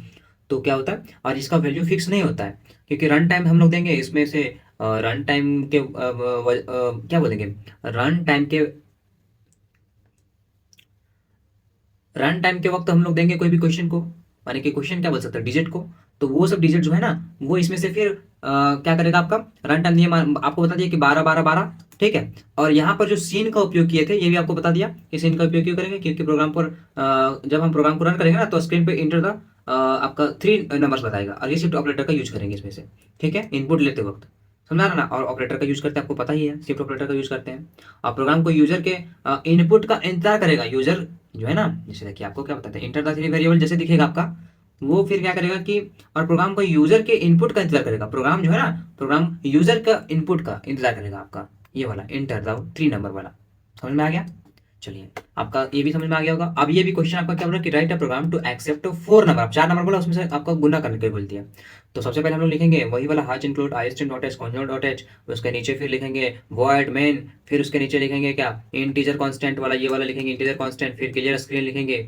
इसी प्रकार बनेगा आपका, प्रोग्राम को रन करना स्टार्ट करेगा। मेन फंक्शन जो होता है प्रोग्राम को रन करना स्टार्ट करता है, वैसा वाला लिखने के बाद c out enter the four number, मुझे 4 नंबर क्या करवाने हैं, एक्सेप्ट करवाने हैं, यानी कि 4 नंबर मैं उसे दूंगा सी आउट में। ठीक है, सीन का उपयोग क्यों करते हैं, सीन का उपयोग इसलिए करते हैं क्योंकि जब हम लोग प्रोग्राम को रन करेंगे ना, तो स्क्रीन पे ये वाला लाने के लिए, समझ में आया, ये वाला लाने के लिए मतलब ये हम लोग इसको शो करवाने के लिए 5 नंबर या 4 नंबर बोला तो 4 नंबर हम लोग ले लिए। ठीक है, और इसमें से जो है सो हम लोग किस लिए उपयोग करेंगे, क्योंकि ऑपरेटर जो है ना इनपुट लेने के लिए, ऑपरेटर इसलिए यूज करते हैं हम लोग, ये वाला ऑपरेटर जो आपको यहाँ पे सीन में दिखाई दे रहा है, उसका उपयोग इसलिए करते हैं कोई भी इनपुट को लेने के लिए। समझ में आ गया ना, कोई दिक्कत? आप अब हम लोग क्या करेंगे, यहाँ पे आपको बता देना सम वाला, यहाँ पे तो आप सम वाला तो देख ही होंगे, इसी तरह प्रोडक्ट का है, तो यहाँ पर प्रोडक्ट का फॉर्मूला लगा देंगे और सी आउट जो प्रोडक्ट मुझे चाहिए वो रहा। समझ में आ रहा ना यहाँ पे? चलिए, कोई दिक्कत नहीं है। इनपुट सबसे पहले लेंगे हम लोग ए बी सी डी, उसके नीचे फिर कैलकुलेशन करेंगे। जो कैलकुलेशन क्या होता है हम लोगों का, होगा प्रोडक्ट वाला कैलकुलेशन। उसके नीचे फिर सी आउट जो है सो रिजल्ट दिखाने के लिए हम लोग इसको यूज करेंगे, रिजल्ट दिखाने के लिए। समझ में आ गया? इसी तरह आउटपुट में आपको पूछेगा क्या कि inter the four value, four number, तो आपका 1 अगर दे दिए हैं, फिर 2 दे दिए हैं, फिर 3 दे दिए हैं, फिर आपका 4 दे दिए, तो गुना कर देगा आपस में सबको, और प्रोडक्ट का आपका आ जाएगा यहाँ पे कैलकुलेटेड वैल्यू। ठीक है, आप एक बार करके देखिएगा कैलकुलेटेड वैल्यू। मैं आपका एक वीडियो बनाऊंगा, उसमें से कोड रन करवाने वाला। ठीक है, तो आप लोग को समझ में आ जाएगा बहुत अच्छे तरीके से। वो भी वीडियो बहुत लंबा होगा, उसमें से एक करके हम लोग कोड को रन करेंगे। जितना कोड आप इसमें से आप लोगों को बताया गया है उस उतना हम लोग करेंगे। ठीक है, चलिए सर आगे बढ़ते हैं। उससे पहले आपको एक बता देता हूँ डिफरेंस, स्टैटिक और डायनेमिक के क्या क्या डिफरेंस होता है। इसमें से क्या होता है ना, डायनेमिक वाला में वैल्यू को जो है ना, वैल्यू को वैसे नहीं था कि थोड़ा सा कम कम वैल्यू को हर बार जो रिजल्ट है ना वही रिजल्ट दिखाना थोड़ा सा कम दिखाता है इसमें से। ठीक है, इसमें से कम दिखाता है स्टैटिक वाला में। और डायनेमिक वाला में क्या होता है, सॉरी हम लोग पढ़ेंगे क्या, स्केलिंग अप यूजर इनपुट्स। ठीक है, इसका मतलब क्या होता है ये भी आपको बताता हूँ। इसमें से सबसे पहले क्या होता है ना कि कोई भी इसमें से जो ये आप लोगों को बता रहा हूँ, ये सब जो कोड आपको लिखो यहाँ पे प्रोग्राम लिखूंगा, वो सब क्या होता है कि इसमें से बताया गया है कि जैसे जैसे आप प्रोग्राम को वेरिएबल के साथ जोड़ते हैं ना, जैसे वेरिएबल जैसे जैसे बढ़ाते जाते हैं ना, तो आपका और टफ नहीं होता है, और टफ हो भी नहीं करेगा। ठीक है, वो बढ़ता नहीं है टफ में। आपको बस क्या करना है कि इंट में आपका वो प्रोडक्ट, वो जो हम लोग डिजिट देना था वो दे देंगे, और सीन में क्या करता है उसका यूज कर लेता है आपका। ठीक है, समझ में आ रहा ना, उसका यूज कर लेता है। तो आप लोग एक एक करके देखेंगे यहाँ पर क्वेश्चन को। सबसे पहले पूछा है क्या कि write a program to accept the three number, 3 number को हम लोग एक्सेप्ट करवाना है, उसका जोड़ और प्रोडक्ट निकालना है। ठीक है सर, करते हैं। सबसे पहले हम लोग कोड जो ऊपर लिखते थे hash include iostream dot h conio dot h, उसके नीचे फिर लिखते थे हम लोग वॉइड मेन, फिर आप लोग करली ब्रेसेस, उसके नीचे फिर इंट में आप लोग लेते थे क्या, जितना संख्या बोलेगा। तो इंट में क्या बोला हम लोगों को, कितना, 3 संख्या बोला, सम और प्रोडक्ट, तो 3 संख्या लेनी है, और सम और प्रोडक्ट के लिए हम लोग कुछ इस प्रकार का मानेंगे ये। ठीक है, क्लियर स्क्रीन, पिछला आउटपुट को इरेज करने के लिए फिर यहाँ पे सी आउट, यानी कि मुझे सी आउट शो करवाना है, इंटर द थ्री नंबर। ठीक है, इंटर द थ्री नंबर, और सीन का उपयोग तो आपको बता दिया। ठीक है, तो इनपुट हम लोग इनपुट लेने का तरीका यही होता है, सीन ए बी सी। ठीक है, और यहाँ पे एक चीज ध्यान देना आप लोगों को कि सीन का यूज हम लोग इसलिए करते हैं कि वो एक ही लाइन में सारे नंबर को ले ले, क्या करता है एक ही लाइन में सब नंबर को एक ही लाइन में ले लेगा, इसलिए हम लोग सीन का उपयोग करेंगे। ठीक है, समझ में आ रहा ना। चलिए, या उसके बाद फिर हम लोग को पूछा है सम और प्रोडक्ट का, तो सम यहाँ पे सम वाला फॉर्मूला लगा देंगे, और प्रोडक्ट का प्रोडक्ट वाला फॉर्मूला लगा देंगे, और कौन आउटपुट में हम लोग कुछ इस प्रकार लिखेंगे, सम और प्रोडक्ट वाला। ठीक है, फिर गेट सी एच, और गेट सी एच के नीचे आप लोग को एक एक चीज यहाँ पे छूट गया, ये वाला क्लोज वाला। ठीक है, यहाँ पे इसमें से जो है ना मेन वाला दिखाया है, आपका मेन काम क्या होता है, इसको प्रोग्राम को मेन काम। और जो सबसे नीचे है आप लोगों को तो वो तो पता ही है कि यहाँ पे क्लोज होवे करता है। ठीक है, इसी तरह ऊपर वाला प्रोग्राम में भी, उसका भी वीडियो में बनाऊंगा, कोई दिक्कत नहीं है भाई। देखो, जितना अच्छे से जितना चीज़ को डीपली समझोगे ना, उतना अच्छा एग्जाम में आप लिख पाओगे, और एग्जाम में लिख पाओगे तो आगे चल के आपको कोड करने में तकलीफ नहीं होगी। ठीक है, तो ये चीज़ हो गया। आपका फिर आउटपुट में आपका क्या पूछेगा पता है कि इंटर द थ्री नंबर। तो थ्री नंबर जैसे जैसे हम लोग देंगे ना उसमें से पूछेगा आपको, control plus line F line करेंगे ना तो आपका पूछेगा कि इंटर द थ्री नंबर, तो आप लोग तीन नंबर उसमें से दीजिएगा, फिर आउटपुट मुझे सम का निकल जाएगा और प्रोडक्ट का निकल जाएगा इसी प्रकार। ठीक है, इसी प्रकार आपका 5 नंबर वाला है, सम और प्रोडक्ट पूछा है तो 5 नंबर का संख्या ले लिए। फिर आपका सी आउट में मुझे चाहिए क्या, 5 नंबर को शो करवाना है, और शो करवाने वाली बात नहीं है, यहाँ पे पूछना है उसको, सी आउट का मतलब पूछेगा, और यहाँ पर जो है ये वाला सी आउट ना वो आपको शो करवाएगा। समझ में आ रहा है ना। और सीन हम लोग किस लिए यूज करते हैं आपको पता ही है कि सारा इनपुट को एक के बार ले लिए, एक ही लेनिया में। ठीक है, समझ में आ रहा है ना। फिर सम का प्रोडक्ट लगा देंगे, सम और प्रोडक्ट का फॉर्मूला लगा देंगे, और फिर सी आउट जो मुझे निकालना है सम और प्रोडक्ट का, उसी हम लोग यहाँ पर क्या करेंगे, आंसर आ जाएगा। जब हम लोग उसमें डेटा दे देंगे तो ऑटोमेटिक वो जोड़ घटा गुना भागा करके जो क्वेश्चन पूछ रहा है वो ऑटोमेटिक दे देगा कि नहीं। आप यहाँ पे लिखिएगा डिवीजन, तो डिवीजन वाला फॉर्मूला लगा देंगे। आपको पूछेगा एवरेज निकालिए, तो एवरेज वाला फॉर्मूला लगा देंगे, उतना आएगा तब ना, है ना। चलिए, इसमें अगला क्वेश्चन में पूछा है कि प्रोग्राम को जो ना एक्सेप्ट करवाइए, 2 नंबर से उसको फिर जोड़िए, 2 नंबर से एक्सेप्ट करवाने के बाद जोड़ दीजिए। तो उसी प्रकार ये वाला भी काम करेंगे जिस प्रकार ये दोनों का काम किए हैं। समझ में आ रहा ना। चलिए, अब सर मैथमेटिकल वाला में आते हैं। इसमें से थोड़ा बहुत अच्छे तरीके से ऑपरेटर्स का यूज करना है, और बेसिक ऑपरेटर का, बहुत एडवांस वाला नहीं, थोड़ा सा बेसिक वाला। ठीक है, तो चलिए एक करके हम लोग देख लेते हैं इसको भी। और यहाँ तक आ गए हैं तो प्लीज़ सब्सक्राइब कर लीजिए, क्योंकि जिसको जिसको समझ में आ रहा है वो तो यहाँ तक आ ही गया भाई, और अच्छे से वो आया पढ़ने के लिए यहाँ पर। ठीक है, चलिए स्टार्ट करते हैं। सबसे पहले एडवांस मैथ लॉजिक, इसका मतलब हुआ कि हम लोग बेसिक ऑपरेटर का यूज करेंगे। समझ में आ रहा ना। यहाँ पर मेन इंपॉर्टेंट जो यहाँ पे लिख दिया ना आपका बेसिक मल्टीप्लीकेशन, तो बेसिक मल्टीप्लीकेशन ही समझिए। प्रोग्राम में पूछा है कि write a program to display three number then find sum और प्रोडक्ट। पूछा है कि एक प्रोग्राम को लिखिए और डिस्प्ले करवाइए तीन संख्या, जिसको जिसका क्या करना है, ज्ञात करना है, किसे फाइंड करना है, सम और प्रोडक्ट को। तो सर करते हैं। बिना हेडर फाइल जो है ना, आप लोगों को एक चीज़ बता देता हूँ, आपको किसी संख्या का ना स्क्वायर या घन नहीं निकालना। आप लोगों को यहाँ पे सम और प्रोडक्ट पूछा है ना, तो घन या फिर स्क्वायर नहीं निकालना है, क्यूब और क्यूबॉइड वाला काम नहीं करना है, आपको बेसिक मल्टीप्लीकेशन का यूज करना है। ठीक है, यहाँ पे पूछा हम लोगों का क्या, स्क्वायर। अगर पूछेगा आप लोग का स्क्वायर वाला भाग और क्यूब वाला भाग, तो स्क्वायर वाला और क्यूब वाला भाग करेंगे कि नहीं, समझ ना। वो आपका पूछेगा सेकंड वाला क्वेश्चन में। मैं फर्स्ट वाला क्वेश्चन में आपको हिंट दे दिया, ठीक है, क्योंकि समझाना मेरा काम है। चलिए, write a program to display three number then find and sum. ठीक है, फाइंड सम एंड प्रोडक्ट। इसी प्रकार वो जो ऊपर लिखा हुआ था वो लिख लेंगे, और यहाँ पर वैल्यू पूछ दिया आप लोगों को। वैल्यू मतलब पूछ दिया मतलब क्या, वैल्यू को इसमें से दे दिया है। ए का मान दे दिया, बी का मान दे दिया, सी का मान दे दिया है। ठीक है, और सम और प्रोडक्ट हम लोग निकालेंगे। समझ में आ रहा ना। दे नहीं दिया भाई, ये आप लोगों को ध्यान में देना है कि इसमें से मानना है, आप लोगों को मानना है। ठीक है, A B C some product निकालने बोला है, तो ए बी सी जो सम हो जाएगा, हम लोग सम करने के लिए ये वाला लगा देंगे, प्रोडक्ट करने के लिए ये वाला लगा देंगे फॉर्मूला। और सी आउट में सम और प्रोडक्ट जो हम लोग सिंपल बनाते थे ना, बस उसी प्रकार बनाना है आप लोगों को। ठीक है, यहाँ पे मेन हमारा मकसद था कि ये वाला क्वेश्चन तो आप पहले से समझ चुके हैं, लेकिन मेरा पहले सबसे मेन इंपॉर्टेंट क्वेश्चन था मेरा ये वाला समझाने के लिए, क्योंकि इससे ये वाला क्वेश्चन नहीं बताता तो ये वाला क्वेश्चन आपको समझे भी नहीं करता। यहाँ पर क्या बोला है कि write a program to display one number then find square and cube. एक ही नंबर लीजिए और उसको स्क्वायर और क्यूब में शो करवाइए। ठीक है, यानी कि शो करवाने का मतलब क्या, डिस्प्ले करवाइए।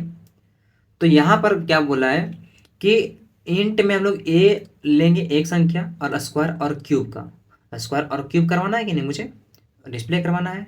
मतलब क्या, फाइंड करना है स्क्वायर और क्यूब।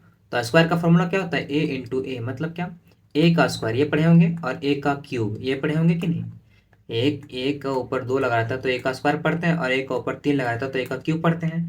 तो उसी प्रकार यहाँ पे स्क्वायर और क्यूब बोला है, तो माना गया है यहाँ पे, क्या माना गया है कि ए का मान अगर 3 दिया है, तो इसी प्रकार यहाँ पे क्या आएगा आंसर इसका, बताइए। इसी प्रकार यहाँ पे जो बताया था आप लोगों को, तो उसी प्रकार यहाँ पर है, ए का मान है कितना, 3, तो 3 का स्क्वायर करेंगे तो 3 3 9, दैट इज यही वाला आंसर आ गया यहाँ पे। और फिर यहाँ पे ए का क्यूब बोला है, तो ए को 3 बार करेंगे, ए इंटू ए इंटू ए, तो 3 इंटू 3 तीन तीन नौ, नौ तीन 27। समझ में आ गया स्टूडेंट्स, समझिए। अगर नहीं बुझा रहा है तो कमेंट कीजिए, तब आपको बुझाएगा। ठीक है, तो सी आउट आपको हो गया स्क्वायर। स्क्वायर 2 बार क्यों लिखेंगे सर, 2 बार क्यों लिखेंगे सर, ये वाली बात आपको जब इंट्रो पार्ट पढ़ा रहा था ना, तो आप लोगों को मैंने बता दिया था। ठीक है, अगर अगर आपको हिंट चाहिए ना कि 2 बार क्यों लिखते हैं, तो एक बार लिखते हैं हम लोग कैलकुलेशन के लिए, और एक बार लिखते हैं हम लोग डिस्प्ले के लिए। इतना जानिएगा। कोई पूछ देगा आपको कि 2 बार क्यों लिखते हैं, तो एक होता है कैलकुलेशन के लिए और एक होता है डिस्प्ले के लिए। ये आप ध्यान में रखिएगा, ठीक है। चलिए अब पढ़ते हैं हम लोग sir practical applications, translating real world formulas. भाई ये वाला इंपॉर्टेंट है। इंपॉर्टेंट क्या है कि रियल वर्ल्ड जो हम लोग का ना फार्मूला लगाएंगे, रियल वर्ल्ड फार्मूला क्या, जो जो आपका बहुत ही इंपॉर्टेंट पार्ट है, क्योंकि ये सिखाता है हम लोगों को कि रियल वर्ल्ड फार्मूला को कोड में कैसे लिखेंगे। समझ में आ रहा ना। जो प्रैक्टिकल एप्लीकेशन का मैंने नाम दिया, यहाँ पे क्या दिया प्रैक्टिकल एप्लीकेशन का नाम, कि ये एक इम्पॉर्टेंट पार्ट है, क्योंकि ये सिखाता है कि कैसे रियल वर्ल्ड फार्मूला को कोड में बदलेंगे, कोड में लिखेंगे, प्रोग्राम में लिखेंगे। तो यहाँ पर पहला क्वेश्चन क्या बोला कि write a program to accept 5 subject marks then find the sum and average. आप इसमें से एक प्रोग्राम लिखिए और एक्सेप्ट करवाइए 5 सब्जेक्ट के मार्क को, और उसका जोड़ और एवरेज निकालिए। उसको जोड़िए और उसका एवरेज निकालिए। तो सबसे पहले हम लोग औसत का फॉर्मूला, एवरेज का फॉर्मूला क्या पढ़ते हैं, सम बाय 5, क्योंकि 5 सब्जेक्ट बोला तो 5। यहाँ पर हम लोग लिखते थे टोटल वैल्यू, और जिसको जोड़ना है सम बाय टोटल वैल्यू, ठीक है। समझा ना, सम ऑफ ऑल वैल्यू, देन नीचे लिखेंगे टोटल वैल्यू। तो जो हमें चाहिए 5 सब्जेक्ट चाहिए, 5 सब्जेक्ट का सॉरी मार्क्स चाहिए, और हमें सम और एवरेज निकालना है, तो ये वाला फॉर्मूला को लगाएंगे। लेकिन यहाँ पर एक चीज़ और ध्यान दीजिएगा आप लोग, कि बड़ा और छोटा का बहुत ध्यान रखना है। यहाँ पे बड़ा ये है, यहाँ पे छोटा लगाया हुआ है, ये आप ध्यान रखिएगा, ठीक है। फॉर्मूला में हम लोग कुछ इस प्रकार लिखते हैं और कोड में कुछ इस प्रकार लिखते हैं। समझा ना, ये वाला बटा वाला लिखते हैं और ये वाला हम लोग भी, ये भी बटा ही कहलाता है, ठीक है, मतलब फ्रैक्शन टाइप पर लिखते हैं। तो सबसे पहले हम लोग हैज इंक्लूड वाला प्रोग्राम जो ऊपर लिखते थे वो तो लिख ही लेंगे। इसमें से फ्लोट कांस्टेंट का यूज करेंगे। समझ आ रहा ना, इसमें से क्या करेंगे, फ्लोट कांस्टेंट का यूज करेंगे। और फ्लोट कांस्टेंट का यूज इसलिए करते हैं हम लोग, क्या होता है आपके डेसिमल पॉइंट में आते हैं ये सब। इसमें क्या किस में आते हैं, डेसिमल पॉइंट्स में आते हैं। और डेसिमल पॉइंट्स आपका फ्लोट कांस्टेंट वाला बताया था कि नहीं, फ्रैक्शनल नंबर और क्या डेसिमल नंबर को जो रखता है अपने अंदर, हम बताया था कि नहीं। और क्या करता है कि पूरे संख्या को ना संभालने का ये ठेका ले रखा है, इसलिए इसमें से फ्लोट कांस्टेंट में दशमलव वाली वैल्यू आती है। दशमलव मतलब क्या, पॉइंट वाला वैल्यू आता है। समझ आ रहा ना, यहाँ तक कोई दिक्कत, यहाँ तक समझने में कोई परेशानी नहीं होगी, ठीक है।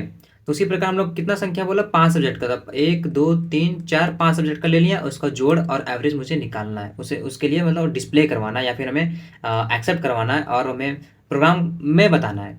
तो सीन आप लोगों को बता ही दिया कि ऑपरेटर का यूज करते हैं। सीन किस लिए यूज करते हैं, क्योंकि सारा एक ही लाइन में सारा वैल्यू ले लेता है, तो 5 सब्जेक्ट का एक ही लाइन में ले लिया। फिर उसी प्रकार आपका सम का क्या होता है, आपका फॉर्मूला, सम का फॉर्मूला होता है ए प्लस मतलब automatic A plus B plus C plus D plus E. 5 subject बोला, 5 सब्जेक्ट ले लिया, उसका एवरेज निकालने बोला, तो टोटल फॉर्मूला जो लगाए सम बाय 5 इसका फॉर्मूला होता है। और सम बाय 5 यानी कि 5 सब्जेक्ट जो लिए थे 100 और टोटल नंबर, तो सम बाय 5।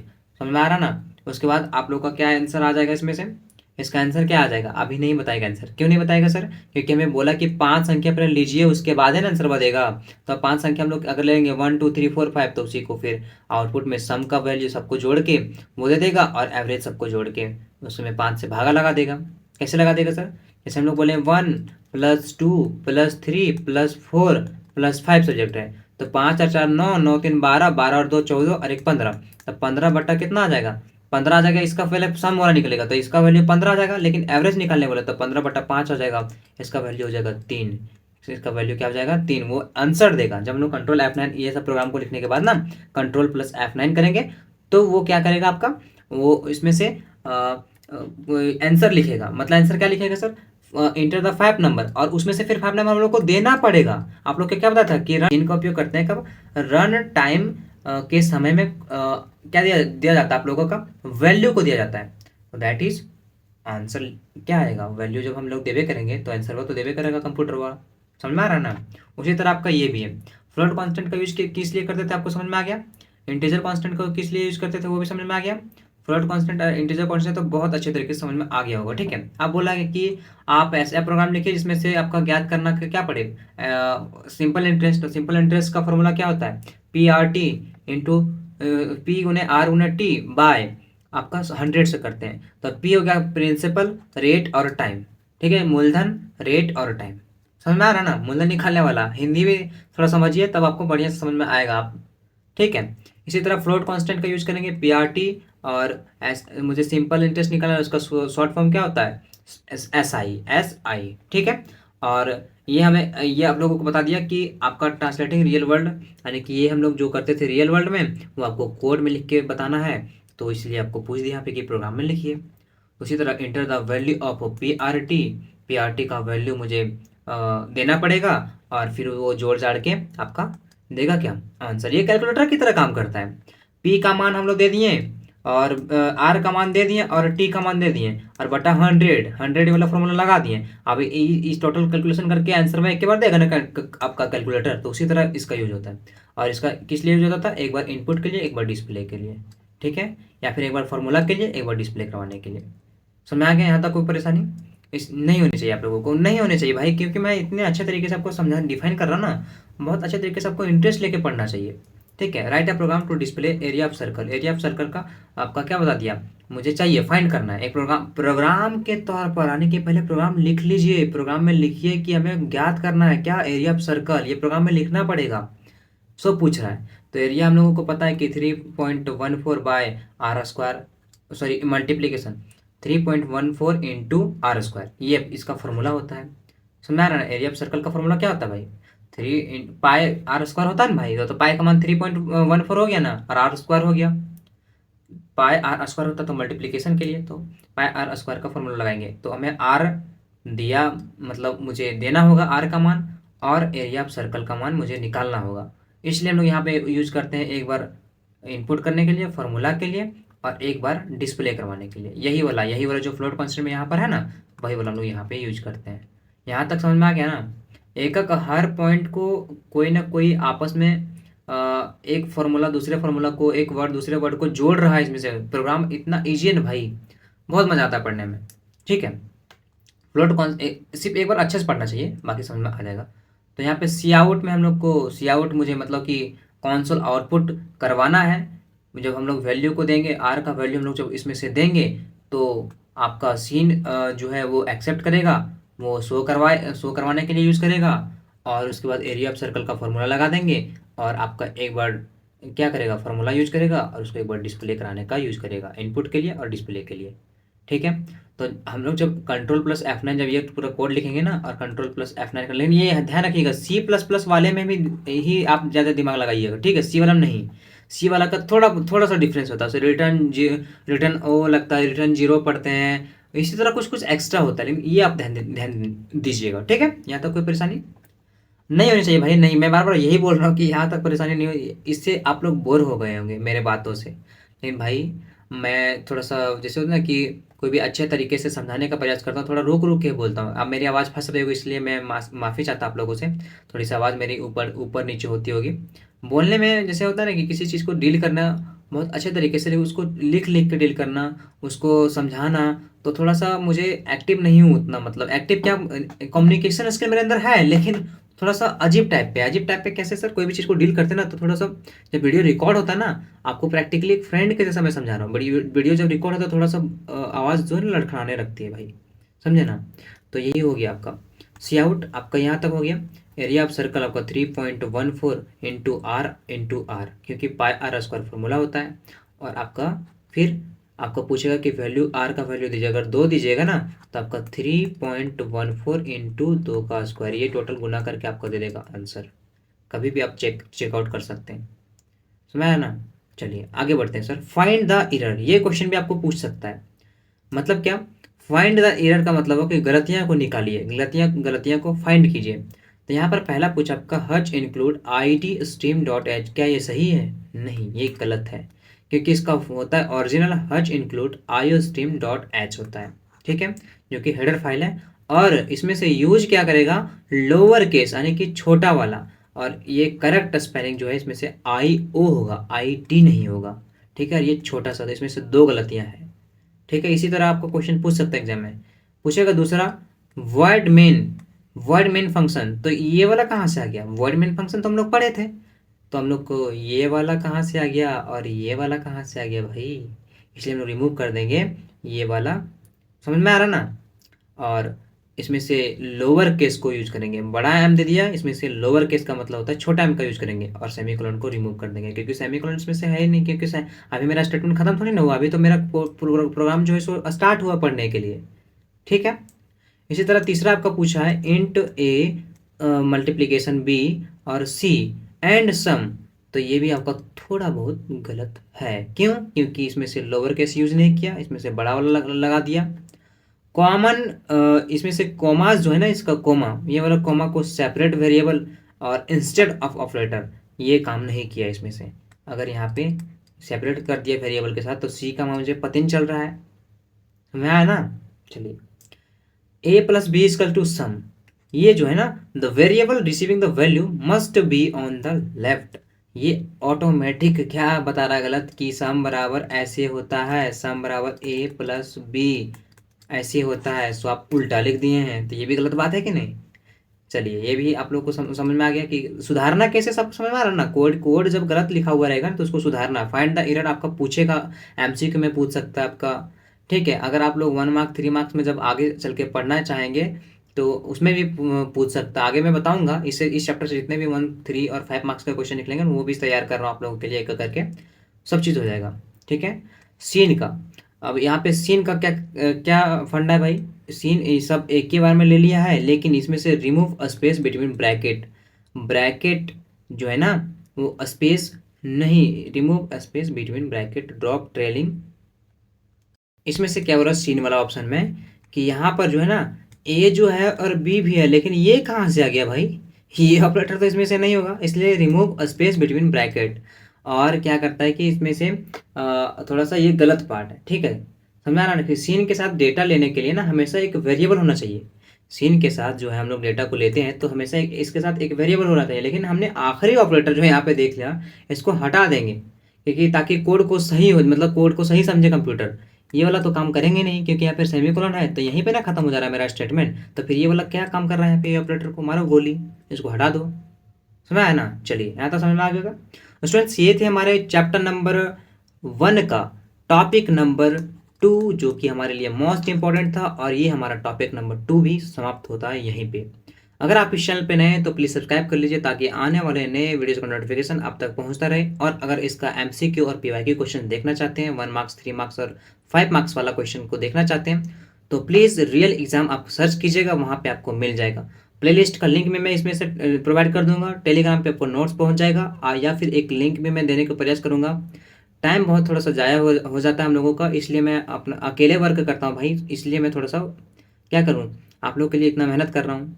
तो उसमें से मैं जितना हो सकेगा मुझसे, मैं आपको A to Z प्रोवाइड करने का प्रयास करूँगा। और रियल एग्ज़ाम वाले आप जाके वहाँ पे क्या कीजिएगा, सब्सक्राइब कर लीजिएगा उसको भी, उस चैनल पे, और उस चैनल पे आपको पीवाईक्यू और एमसीक्यू भी मिल जाएंगे, क्योंकि मैं चाहता हूँ कि इस चैनल पे सिर्फ ओनली पढ़ाई हो, और अदर चैनल पे आपका PYQ, MCQs, 1 marks 3 marks 5 marks वाले क्वेश्चंस उसमें से प्रोवाइड करूँ। और अदर आने वाला टाइम में आपके छोटे भाई बहन जो होंगे उसको भी बोल दीजिएगा कि इस चैनल पे आप बेहतर से बेहतर नॉलेज दिया जाता है, बहुत बेहतर से बेहतर आपको पढ़ाया जाता है, और अच्छे से आपका एग्ज़ाम की तैयारी करवाया जाता है, और आपको A to Z मटेरियल्स यहाँ पे फ्री में प्रोवाइड किया जाता है। ठीक है, इतना आप लोग इन्फॉर्म कर दीजिएगा। चलिए, और मिलते हैं नए वीडियो में, तब तक के लिए बहुत अच्छे तरीके से पढ़ाई कीजिए। और बस यही था, धन्यवाद, आप लोगों ने इतना बेहतर ढंग से समझा, इसके लिए मैं बहुत ही खुश हूँ।